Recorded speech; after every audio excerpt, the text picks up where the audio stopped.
اب اس کے ساتھ ہی ناظرین آپ کو لیے چلتے ہیں کراچی میں، جہاں پر ایس ایچ او شاہ لطیف ٹون چودھری اسلم کی جانب سے پولیس کی باری نفری اور لیڈیز پولیس اہلکاروں کے ہمراہ صالح محمد گوڑ، خداداد گوڑ اور شاہ لطیف ٹون سیکٹر B/19 میں رات گئے گٹکا ماوا مینوفیکچری چلانے اور گٹکا ماوا کی سپلائی میں ملوث ملزمان کے خلاف بڑا آپریشن کیا گیا۔ اسی حوالے سے کراچی سے بتا رہے ہیں ہمارے نمائندے ذوالفقار علی۔ جی ذوالفقار، بتائیے گا۔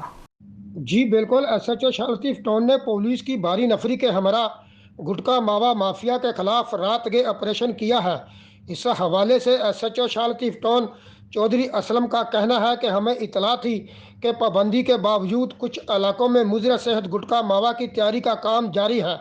اسی معلومات کی بنیاد پر صالح محمد گوٹ، خداداد گوٹ اور شاہ لطیف ٹون سیکٹر 19B میں گٹکا ماوا بنانے والی مینو فیکٹریوں کے خلاف آپریشن کیا گیا۔ چودھری اسلم کا بتانا تھا کہ پولیس کی بھاری نفری اور لیڈیز پولیس اہلکاروں کے ہمراہ جرائم کو روکنے اور پرامن صورتحال کو برقرار رکھنے کے لیے آپریشن کیا گیا ہے۔ آپریشن کے دوران پولیس نے مشتبہ گھروں کو بڑی تعداد میں چیک کیا اور 47 افراد سے پوچھ گچھ کی۔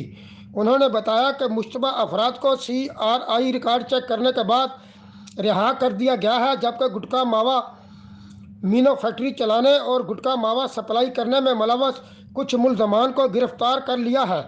ایس ایچ او کا مزید کہنا ہے کہ آپریشن کے دوران پولیس نے بھاری مقدار میں تیار گٹکا ماوا اور گٹکا ماوا کی تیاری میں استعمال ہونے والے خام مال کی بھاری تعداد میں بوریاں برآمد کی ہیں۔ گٹکا ماوا کی سپلائی میں استعمال ہونے والی سوزوکی کو بھی تحویل میں لے لیا گیا ہے۔ پولیس کے مطابق گرفتار ملزمان فیصل اور عظیم کے خلاف گٹکا ماوا ایکٹ کے تحت مقدمہ درج کر لیا گیا ہے، جن سے مزید تفتیش جاری ہے۔ جی